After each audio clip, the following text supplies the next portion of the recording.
We are now going to discuss how to learn neural networks using gradient descent and backprop. In order to learn neural networks, we will specify a so-called loss function which expresses what the network should learn. And for regression, we will use the standard loss function, the mean squared error.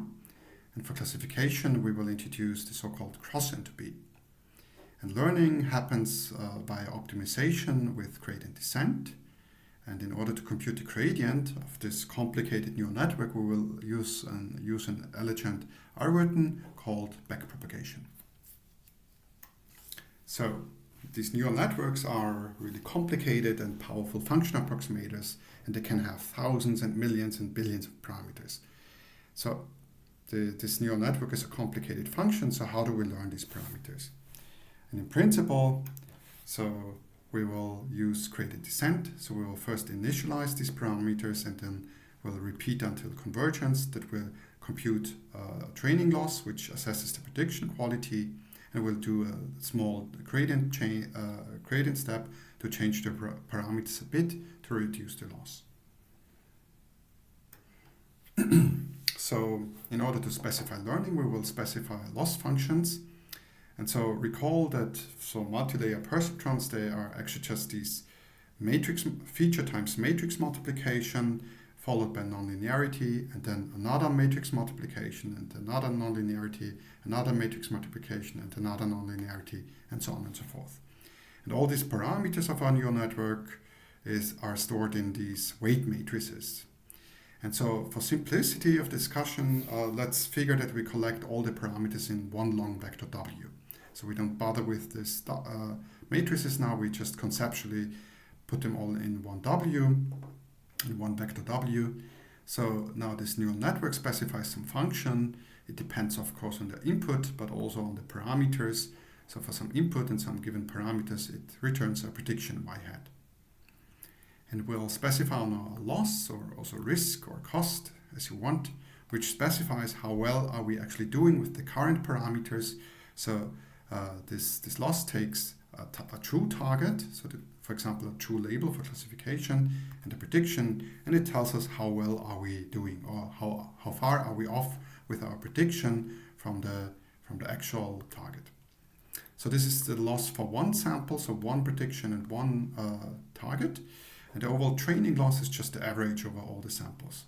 So we have uppercase N samples, and we evaluate all the samples and compare them with the ground truth. So with the true target, and we just average this. And this is the training loss, and also called empirical risk. So figure that we have a regression problem. So the typical loss function here is squared error or mean squared error. So the squared error is sample-wise, so we have a target and we have a prediction y hat. And the squared error is just, well, the square of the difference between prediction and actual target. For learning, so we will do gradient-based learning, and for this we will need the derivative of the loss with respect to the prediction. And this is really easy here, so essentially just the 2 comes down, so we have 2 times the prediction minus the actual target. So squared loss, and we will later need the derivative with respect to the prediction. And the mean squared error is now just, well, the average of all these squared errors. So we go over the data set and average the squared losses over our data set. So here, this is our prediction by evaluating the neural network for current parameters and each of the samples. And yeah, the mean squared error is the most common loss for regression. So what are we doing for classification? So the situation will be a bit more complicated here. So figure that we have a classification problem with C classes. So if we discriminate cat versus dog, then C is 2. If we discriminate apple versus banana versus pineapple, then C is 3. And first we will create a neural network which has C hidden linear units as outputs.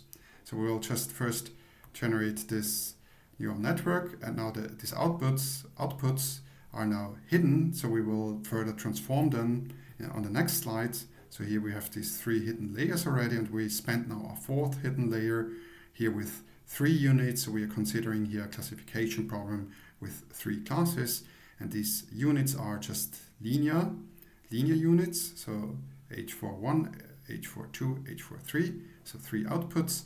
And we realize this by considering this matrix vector notation of neural networks. So as before, so a neural network can just be described feature vector times matrix, or matrix transposed actually, followed by an element-wise nonlinearity, another matrix multiplication, another nonlinearity, another matrix multiplication, another nonlinearity, and then we just have a matrix multiplication with weights W4, and these weights sit here.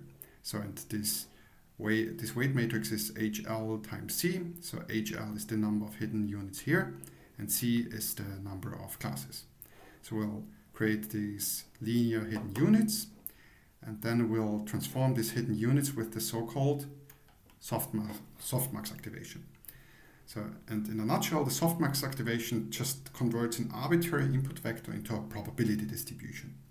So we have this C-dimensional vector, which is the output of this neural network here. So a C-dimensional vector H, and we put it in a softmax, and it returns a correctly normalized probability distribution. We call these this vector H is a C-dimensional vector, and the softmax again returns a C-dimensional vector, but this is now a probability distribution. So it has C entries, and we call them y hat 1 to y hat c. And so the ith entry in this returned vector is actually just given by the corresponding entry in the input vector, but we exponentiate it, so now it's positive, and then we just divide by the sum. So the softmax just takes a vector h, applies the exp function, so now it's a positive vector, and then it just divides by the sum of the result. So therefore, this y vector will be now positive, and it will sum to 1. So this will specify a probability distribution, so with C states or C classes essentially. So with respect to the softmax, H is are often called the logits of the softmax. So just to illustrate what the softmax does, so here a little Python example. So here H might be a vector 2, 0.1, and -1. So here this vector shown with a stem plot here. And now the softmax really just exponentiates this vector and divides by the sum of the exponentiated vector. And this will return a proper probability distribution like here. So this is 0.8 and something, 0.2 and a little bit less, and again a small value. So if I would sum this would sum to 1, and it's positive. So this is a probability distribution. So the softmax just takes an arbitrary vector and turns it into a probability distribution with this formula here. Okay, great. And now the cross entropy. So this is the typical loss for classification is actually just now the negative log probability of the true class. So the negative log probability of our model of the true class. But slowly, so we have again C classes, and now we have these logits, which are just the final hidden layers, so these linear units, and we put that through a softmax. So now we have a probability distribution. So this y hat will now be a vector, which will be a probability distribution over classes. And as said, the cross entropy is now just the negative log probability of the true class. So the cross entropy for one sample is now specified as cross entropy correct class. And this is the probability distribution we generated with the softmax. Well, these are the weights. And so the cross entropy is just, so we can write this as the sum. So we have minus, we have the negative log probability. And so the sum here goes over indicators. So this indicator will always be 0, except if C is the true class. So this is just selecting the true class. So 0 if C is not the true class, and 1 if it's the true class, times the log probability of this probability vector.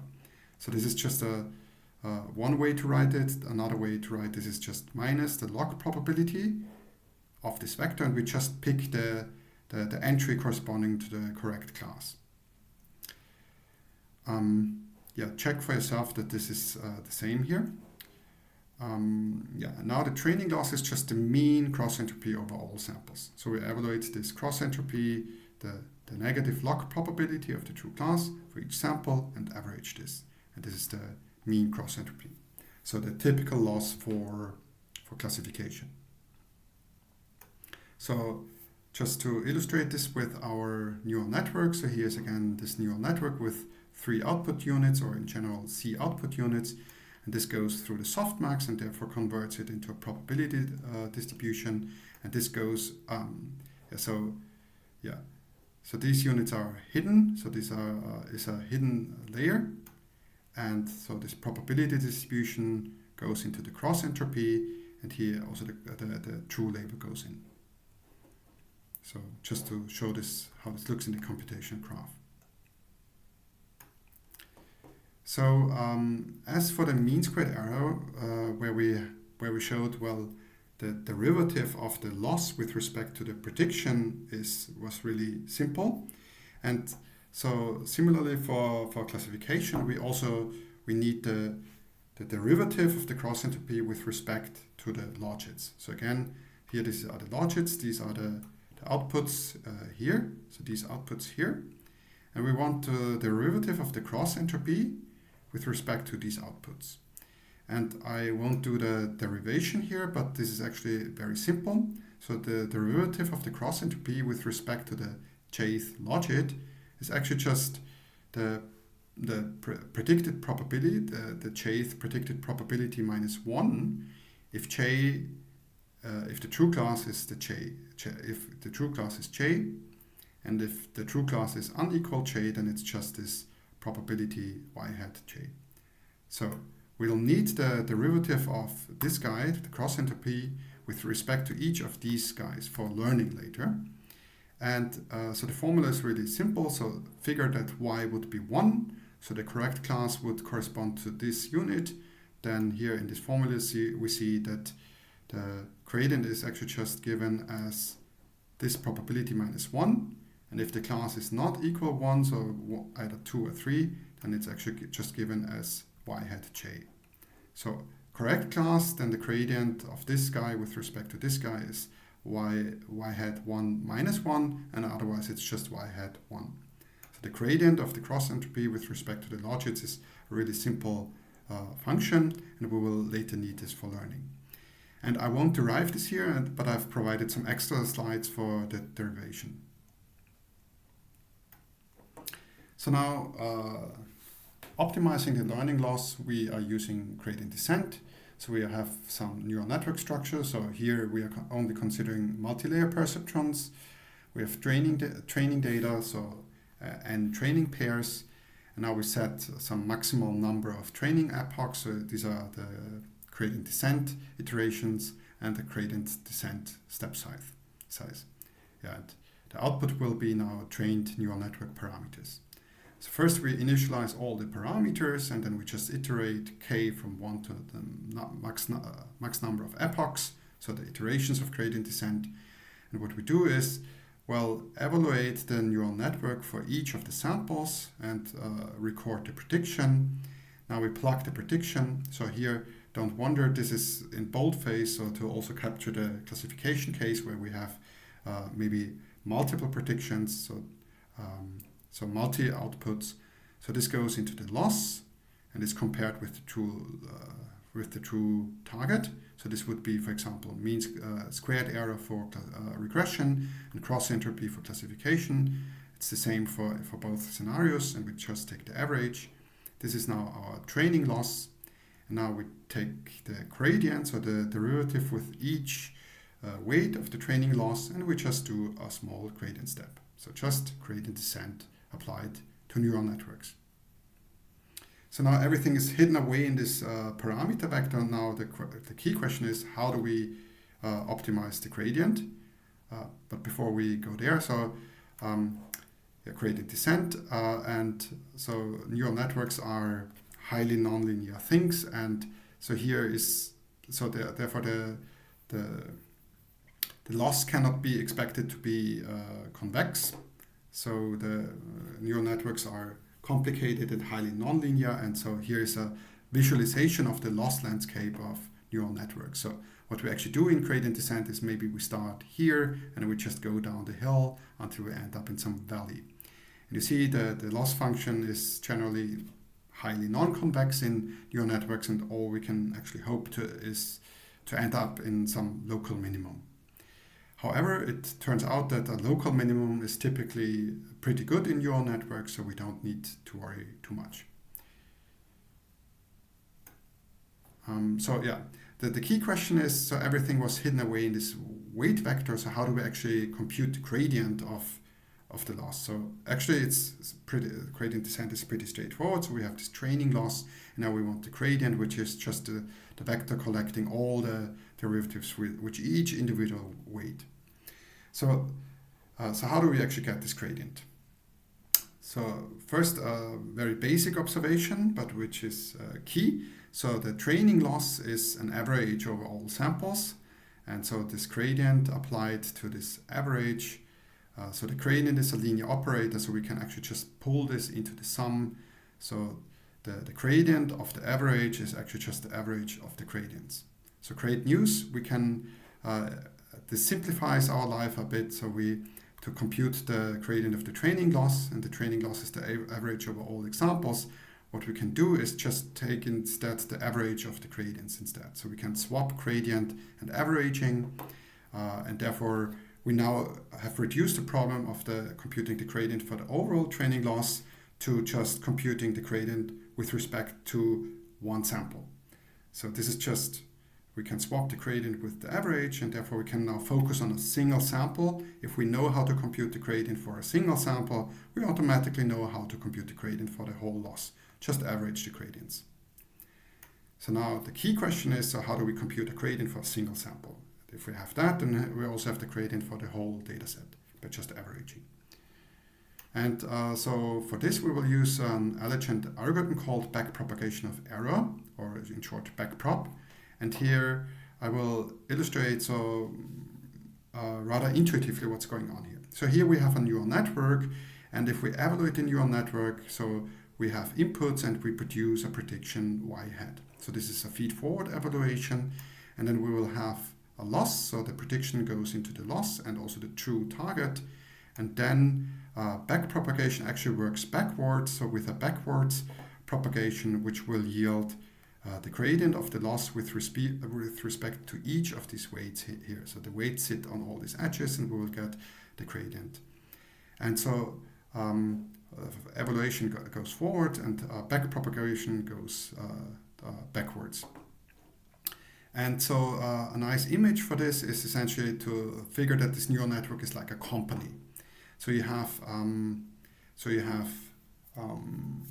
input to the company, and then you have like low rank employees which produce results for the respective managers. So you have like these first layer would be low rank employees, so they take the input to the company and transform it somehow, and then they pass it to their superiors, to their managers, so they take the input from their subordinates and they produce new results which they again pass to their managers and so on, and until so these also they again transform the results or the work and pass the work to the final managers. And so the top managers, so the outputs essentially, they present the results to stakeholders, and now the stakeholders are either satisfied or not, and they give essentially the feedback to the managers here. Now these managers realize, wait, but I was actually using results from my subordinates, so I will tell them what they did wrong. So the stakeholders told the managers what they did wrong, the managers tell their immediate subordinates what they did wrong, but they used results from their subordinates, so they will communicate where they did an error and so on. So the result is produced here feed forward, and then essentially the error signal is propagated back, and this will yield the gradient of the loss with respect to each weight. So this is a nice picture of how backpropagation works in a high level. So how does it work in detail? So in a nutshell, backpropagation is actually just the chain rule of calculus plus some bookkeeping. So since neural networks are complicated things, and so we need to do some bookkeeping, but otherwise it's really just the chain rule of calculus. So, and before we go really towards neural networks, let's just look at a simple function. So in the end, neural networks are just composed functions. So let's look at a simple composed function, so function of x. And actually this function has structure, namely it's a function of two arguments, where each of the arguments is another function of x. So f of x is just given as a two-argument function, which takes the output of one function of x and the output of another function of x as two inputs and produces a new result. So essentially, and now the chain rule of probability tells us that the derivative of f after x is just given as follows. The partial derivative of f with respect to the first argument, g, times the partial derivative of g after x, plus, same for the second argument, so partial derivative of f with respect to h, and the partial derivative of h with respect to x. And so we sum these two paths, so over these two arguments, and the chain rule of calculus essentially tells us that this is the derivative of f after x. Now we can visualize this nicely in a graph. So this situation, we have x goes into g, and g is the one argument of f, but x also goes into h and goes as another argument of f. And now essentially we can visualize this, this chain rule by visualizing the partial derivative. So we have the partial derivative of g, or of f after g, and of f after h. And here we have the partial derivative of h after x, and here after g after x. And essentially, to really understand backprop, you really need to understand this slide. So essentially, this is backprop. Nothing else is backprop. So just visualizing the structure of your function with a computational graph, and then realizing that this chain rule is essentially just backpropagating these partial derivatives. So you see df after g, this is this path, times dg after dx, this is this path. So that this path corresponds to this term, and this path here corresponds to this term. And so things will now gradually become more complicated, but what you really need to know about backprop is this slide. So if you understand the slide, you in principle understand backprop. So let's go to a bit more detail, but we will use a baby neural network for now. So say we have two inputs. So here again is our dummy input. And now we will, so we said in an earlier section that the hidden units, that we usually don't show this accumulation, so this sum explicitly, but that we usually have a node just labeled with phi. But here, for sake of for clarity, we will again plot this computational graph in much detail. So here this computes the activation, so just accumulate the weighted inputs. So here we have essentially two neurons. So activation for the first neuron, nonlinear activation function for the first neuron. So this together is one neuron, and this together is another neuron. So I just made explicit this activation, and here explicit the nonlinearity. And these two units go out into a linear unit, and this is prediction y. So this could, for example, be a regression example. So two inputs and one output. Yeah, and we have the loss, so this might be mean squared error. And so we have some weights here. They are summarized with this weight matrix W1. And we have actually two weights here, and they are summarized in a matrix, so actually a vector W2. So now what's going on here? So let's apply backprop. And before we compute gradients with respect to the weights, we do something silly. So we will first compute the derivative of each of these nodes here in the graph. So we will compute the derivative of the loss with respect to each of the nodes here in the graph. So first thing is, let's compute the derivative of the loss with respect to this y hat, so the output of the neural network. And I mentioned previously, so we had discussed that the derivative of the loss of the mean squared error, for example, with respect to the with respect to y hat is simple. So it was just y hat minus y times 2, and the cross entropy was also simple. So for both losses, we had a simple closed form solution for dl after dy. And essentially we derive dl after dy, so, and we illustrate this with this red arrow here. And so we have a closed form solution for this thing here. Let's give this a name for like B1. So like backpropagation message 1, essentially. So we just store this separately on our computer somewhere. So we have this, this first thing. Now let's compute the derivative of the loss with respect to these hidden units, so the outputs of the nonlinearities. So dl after dhi. Oh, by the way, so I omitted here these superscripts of the h's to make notation a bit simpler. But according to the chain rule, we just know dl after dhi is just dl after dy, so derivative until here, times dy after dhi. So again, dl after dhi is just dl after dy hat times dy hat after dhi. So, but we know already this blue guy here, so we actually stored it away. So we have actually this result already stored. So we can, this blue guy is actually this B1 message. And now this just leaves the second term, so dy hat after dhi. But hold on, y is just a linear function, so this is just the corresponding weight. So the current weight which sits on this black edge here. So this is the derivative of, so now we have essentially applied first backpropagation until here. This was the B1 message, and now we have backpropagated until H1 essentially. And this was just the backprop message until here times the local weight here. Let's give this message here, so up until here, another name B2, and now we have actually two messages because we have two units, so B2I. So I1, I2. So this is another message, and we store this away on our memory. Now let's compute the derivative of the loss with respect to this A's here, so with respect to the activations. But again, according to chain rule, this is just dl after dhi times dhi after dA. And so again, so we recognize this green term here. We already know this, and we have saved it away in our memory. So let's just plug this in here. And so the second term, so this here is this green term, so we can just plug this in here, this message which we have stored.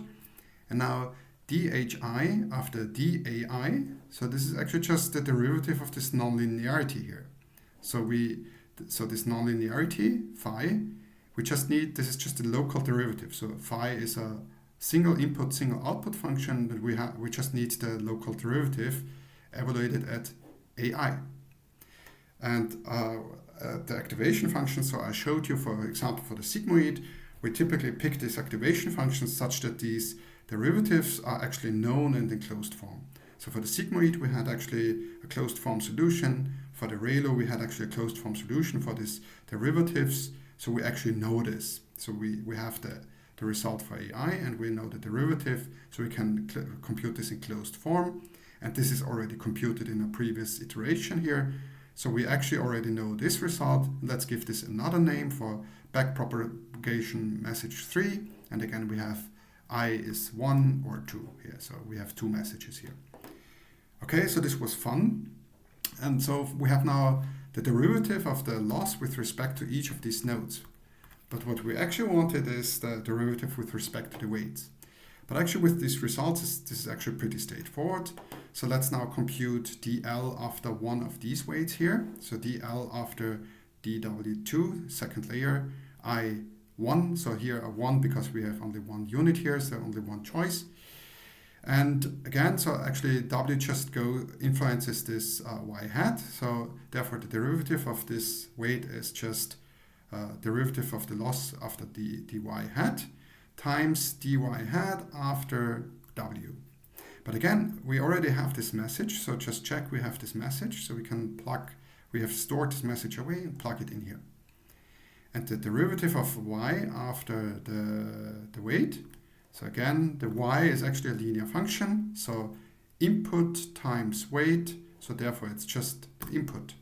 But this input we have evaluated in the forwards pass, so if we have stored away the complete, all the nodes, So then we already know this forward pass and the result of HI.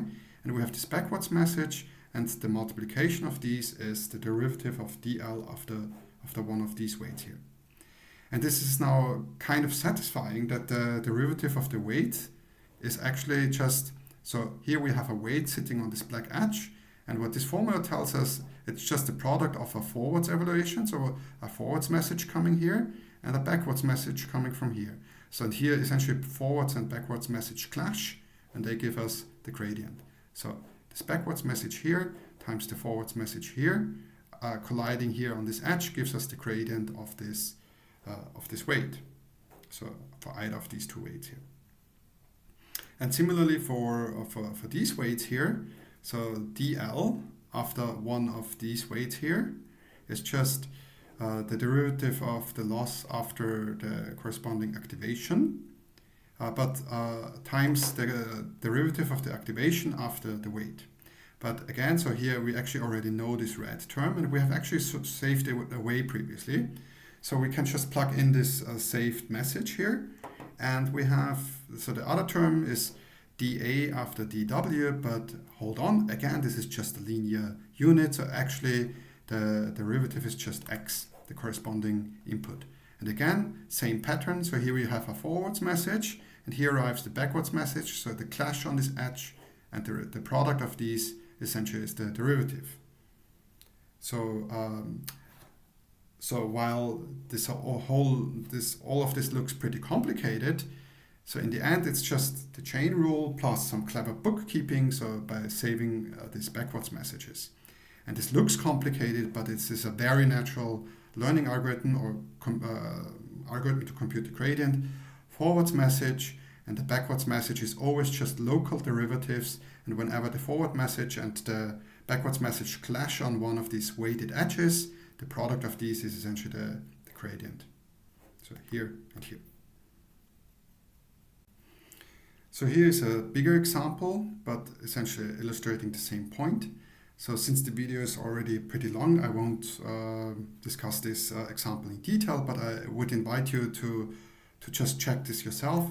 It's essentially exactly the same story as here, just more complicated. A minor detail, so here we had the activations and the nonlinearities separate. Here I again collapse them back into one unit, so this is a more challenging example. And yeah, I would invite you to go through this in more detail. But essentially it's again the same story. So just local derivatives which represent these backwards messages, and the derivatives of the weights are always given with backwards times forwards message, and we're working backwards through this neural network and essentially just updating these backwards messages, and they're always given by the previous backwards message. So this is just message passing back through the neural network. And yeah, so I won't go into detail here. Maybe we are going to discuss this in the online lecture. So this concludes this section. So learning in neural networks works as follows. So we need some loss function which specifies how well are we doing. So we initialize the weights randomly, and in the beginning we will have a big loss, but the loss will quickly decrease when we adapt the weights. So and we said that we have a mean squared error for regression and cross entropy for classification. So these are the canonical and these basic losses, but of course people came up with a lot of other different losses, but these are essentially the standard losses for regression and classification respectively.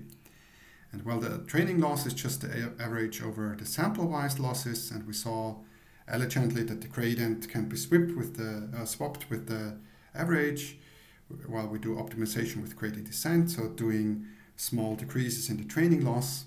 Yeah, that's what I just said. So the gradient is the average of the sample-wise gradients, and backpropagation, in a nutshell, just the chain rule of calculus plus some clever bookkeeping. So and this concludes today's lecture, our first lecture on artificial neural networks. So we first motivated artificial neural networks from biology, so from biological neural networks, and on a very high level and with a grain of salt, artificial neural networks do something similar as biological neural networks, namely constructing high-dimensional complicated functions out of simple ones. So in a nutshell, an artificial neural network is just a computational graph of simple nonlinear units, so-called artificial neurons.